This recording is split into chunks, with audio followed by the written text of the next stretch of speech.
इसकी इंपॉर्टेंस बढ़ रही है, ये चीज़ बिक सकती है, तो people start jumping in it. बिल्कुल। उसके बाद में कुछ लोग सिंसियरली आए, जैसे अभी आपने प्रोटेस्ट के लिए बोला, उसमें इतना पॉलिटिकल सपोर्ट हम गैदर कर पा रहे हैं, उसको हम इनटू एक्शन क्यों नहीं कन्वर्ट कर पा रहे।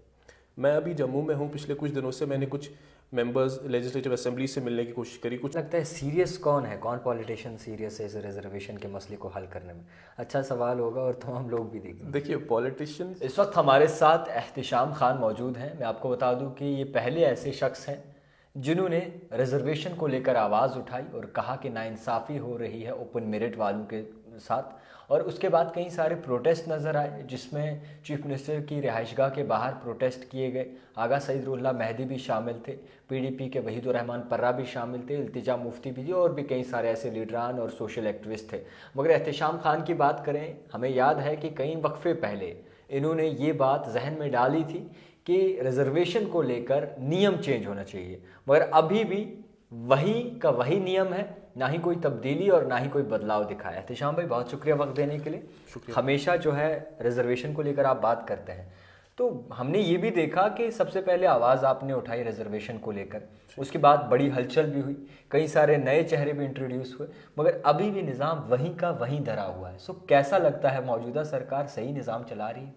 बहुत बहुत शुक्रिया जावेद भाई इस अपॉर्चुनिटी के लिए। आपसे काफ़ी बार पहले भी मुलाकात हो रखी है, और मैंने अपने हर स्टेटमेंट्स में जब भी इंटरेक्शंस हुई है लोगों से या मीडिया से, मैंने हमेशा ये बोला है, मैं इस बात का क्रेडिट नहीं ले रहा कि मैं पहला इंसान था इसको शुरू करने का।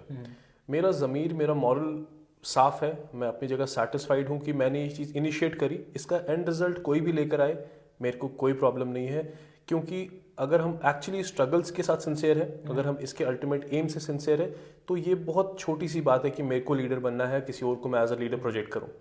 यहाँ पे लीडर बनने का सवाल ही नहीं उठता।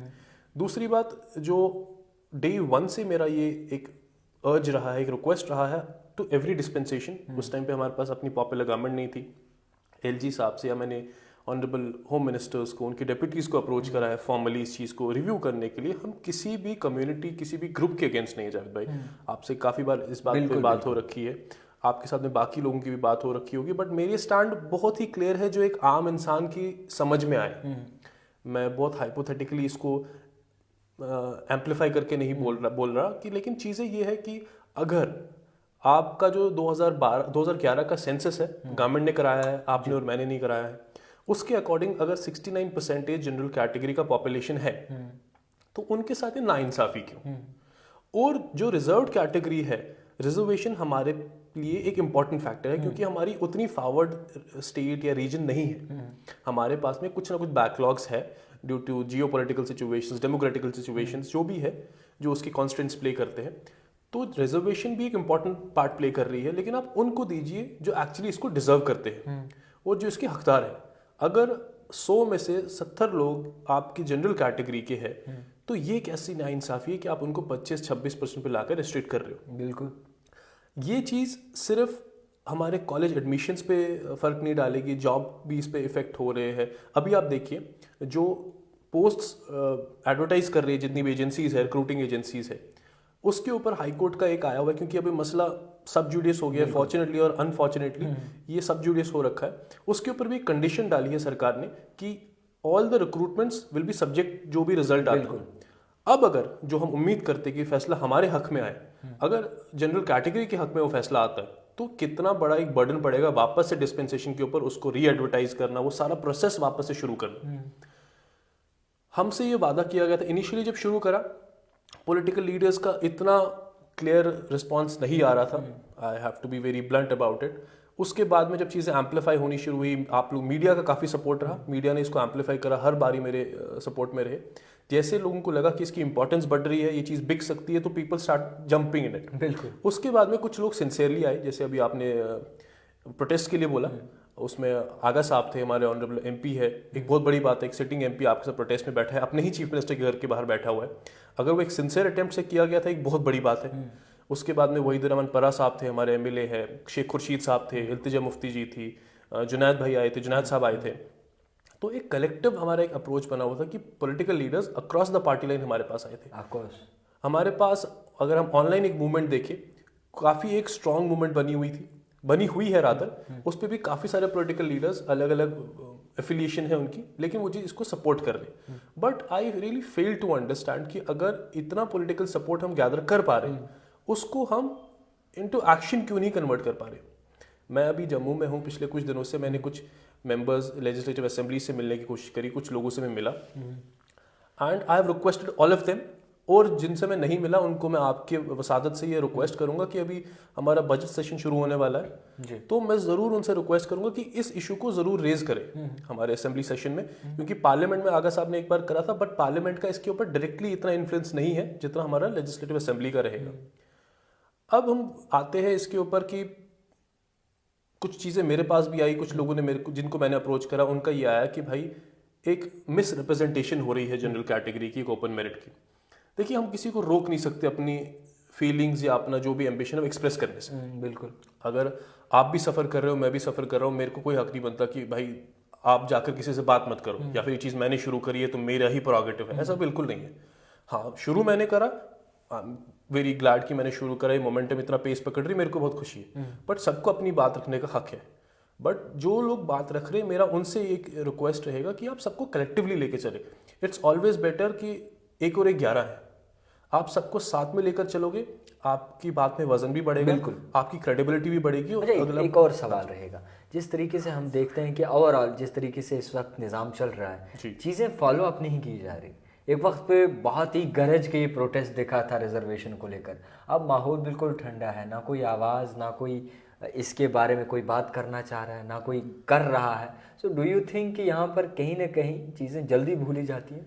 जल्दी भूली जाती है। अच्छा, moreover I tell you कि इसको मेरे को पता नहीं बोलना चाहिए ऑन ईयर या नहीं बोलना चाहिए, इसको पॉलिटिकली मैनिपुलेट किया गया इस सब्जेक्ट को।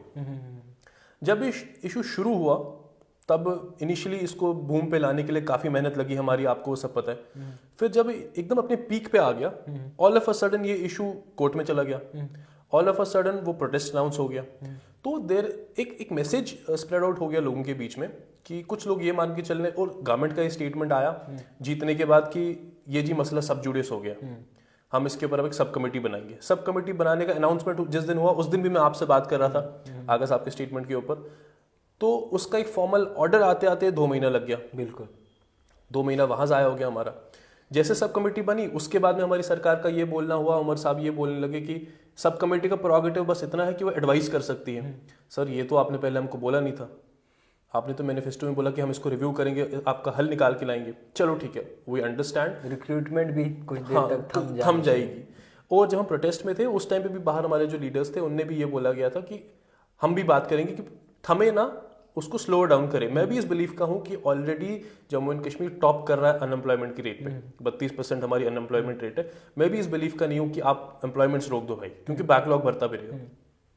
लेकिन उसका ये मतलब भी नहीं है कि आप सेम रिजर्वेशन पॉलिसी को लेकर रिक्रूटमेंट करो जिसको हटाने का वादा आपने अपने मैनिफेस्टो में किया है। तो आप कहीं ना कहीं ड्यूअल पॉलिसी अप्रोच कर रहे हो। अब ये मसला डाइल्यूट क्यों हुआ? जब सरकार ने पहले बोला कि हम सब कमेटी बनाएंगे, इसको रिव्यू करेंगे, सब कमेटी बनाते बताते 2-2.5 महीना लग गया। उस बीच में ये इशू सब जुडिस हो गया, अगर मैं उनकी लैंग्वेज में बोलूँ तो फिर सरकार ने एक और बहाना लेकर चल लिए कि आप सब जुडिस हो गए, हम बात नहीं कर सकते। जज साहब, ये कहाँ का इंसाफ है? 370 भी सब जुडिस है, स्टेटहुड भी सब जुडिस है, उस पे तो वोट मांगे हमारे सारी पॉलिटिकल पार्टीज ने, एक ने नहीं, सबने। अब जो जीते हैं उनको मुबारक, लेकिन ये कहाँ का इंसाफ है कि भाई अब आपका मसला सब जुडिस है, हम कुछ कर नहीं सकते। अच्छा, एक और सवाल है मेरा, क्या लगता है सीरियस कौन है, कौन पॉलिटिशियन सीरियस है इस रिजर्वेशन के मसले को हल करने में? अच्छा सवाल होगा और तमाम लोग भी देखेंगे। देखिए, पॉलिटिशियंस, मैं सबकी इज्जत करता हूँ, सबका एहतराम करता हूँ। जो लोग हमारे साथ में सिंसियरली खड़े रहे तो उनका हर बार मैंने शुक्रिया किया है। अभी आगे भी उनसे कि मेरी और आपकी बात आगे पहुंचाने के लिए एक मीडियम चाहिए। बिल्कुल, मतलब मैं अगर एक कमरे में बैठ के लोगों से बात करूं, बनस्पति में उसी कमरे में आपको लेकर बात करूं, तो मेरी बात एम्पलीफाई हो रही है। बिल्कुल, आपके व्यूअर्स है, आपके पास एक चैनल बना पड़ा है, तो सबकी एक इंपॉर्टेंस है। बट जो हमारे पॉलिटिशियंस है, because they are there in the power corridor, जो अभी हमारे एमएलए से, जैसे मैंने बताया कुछ एमएलए से मैं मिला, सबका पॉजिटिव रिस्पॉन्स था। मैं अक्रॉस द पार्टी लाइन में बात कर रहा हूँ, मैं नेशनल कॉन्फ्रेंस के एमएलए से मिला, मैंने कुछ ऑपोजिशन वालों से बात करी, सबका पॉजिटिव रिस्पॉन्स है। करना सब चाहते हैं कलेक्टिवली, क्योंकि जो हमारा भी, अगर हमारे 90 एमएलए है, मेजॉरिटी ऑफ देम बिलोंग, जहाँ का वोट बैंक उनका जनरल कैटेगरी का ही है, ऑफ कोर्स, ठीक है। कल भी मैं एक कॉन्क्लेव में बैठा हुआ था, वहाँ पे हमारे एक ऑनरेबल एमएलए साहब थे, वो ऑल्थो बिलोंग करते हैं रिजर्व कैटेगरी के उस रीजन से, तो कहीं ना कहीं उनने इख्तलाफात अपने जाहिर करे मेरे से रिजर्वेशन के ऊपर, बट कहीं ना कहीं we have that freedom to speak, freedom to speech है हमारे पास में। अगर हमारी अपनी सरकार आई है, पॉपुलर सरकार आई है, तो हम एक्सपेक्ट करते हैं उनसे। हम एलजी साहब से भी रिक्वेस्ट कर रहे हैं, हम चीफ मिनिस्टर साहब से भी रिक्वेस्ट कर रहे हैं। मैंने हमेशा होम मिनिस्टर साहब को इसमें एक बहुत मेजर स्टेक है उनका इसमें, लेकिन अगर आप इस पे अपनी सियासी कुर्सी गरमाने के लिए करें तो मेरा आपसे रिक्वेस्ट रहेगा कि प्लीज मत करो। लीडर्स हमारे साथ में काफी लोग खड़े, जैसे आपने बोला हम उस प्रोटेस्ट में थे, आगा साहब हमारे पास थे, बहुत बड़ी बात है। हमारा सिटिंग एमएलए, सिटिंग एमपी हमारे पास में है, हमारे 2 एमएलए साहब वहाँ पे थे, वहीद परा साहब वहाँ पे थे, शेख खुर्शीद साहब वहाँ पे थे, इल्तिजा मुफ्ती जी वहाँ पे थी, फॉर्मर मेयर हमारे जुनैद मत्तू साहब वहाँ पे थे। कुछ लीडर्स थे जो आ नहीं पाए थे क्योंकि शॉर्ट नोटिस पे हो रखा था सब, और विंटर्स थे, कुछ लोग फंसे हुए थे, उनका टेक्स्ट या उनकी कॉल्स वगैरह आए थे। अभी बहुत एम्पलीफाई हो रही है ये चीज़। किस तरीके से हल की जा सकती है? अभी सब जुडिस मसला भी है, सो कौन सा रास्ता इख्तियार करना चाहिए ताकि रिक्रूटमेंट्स प्रोसेस भी जारी रहे और इसी के साथ साथ ये मसला भी हल हो जाए? देखिए, पहली बात तो ये एक अनफॉर्चुनेट पार्ट है कि अब हम कोई भी सजेशन दे, कोई फरियाद लेकर जाए, हमको बोला जाता है कि भाई मसला सब जुडिस है, और हम रियलाइज कर रहे हैं कि चलो ठीक है, अब उसमें भी हमारे हाथ भी कहीं ना कहीं बंध गए कि सब जुडिस हो गया। अब वो हुआ या करवाया गया वो मेरे को पता नहीं, बट उसके अपने प्रोज भी है, अपने कॉन्स भी है।